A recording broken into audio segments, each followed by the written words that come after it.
Matiz best qidirayotgan ukalarimdagi bitta yaxshi holatda zo'r Matiz keldi. Super Candior. Superman ekan. Buni narxini 4050 dollar qilib beramiz dedilar. Okalar, shuni o'zingizlarga atmetka qilib yaqinlarga jo'natib qo'yinglar, xursand bo'lishadi. 2016-yil probegi 122 ming, ikkita detalda pitno bor deyaptilar. Ustalar bilan yaxshilab ko'rib tekshirib olinglar. Bu yoq holatlari yaxshi. Metanda yurmagan. Yaxshi okalarim. Shuni ustaxonaga olib borib tekshirib olinglar. 4 ta baloni lekin yaxshi holatda. Shumkalar yo'q, lekin Matizda kurgo'y tanirubga bab boshqacha-da.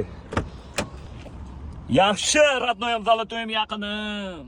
Salonlari yaxshi holatda. Menimcha bu chexol 2000 tursa kerak, holati zo'r ekan, patalonlari ham yaxshi. Salonlarda qirilgan, chizilgan, ko'ngilli xira qiladigan joylari yo'q. Lekin Gentrani ruli hamma joyda bor-da, pultlari bor, kurgo'y tanirubga bor, Candior bor. 2016-yil 122 ming yurgan Matiz Supermanni 4050 dollarga beraveramiz, bosinglar.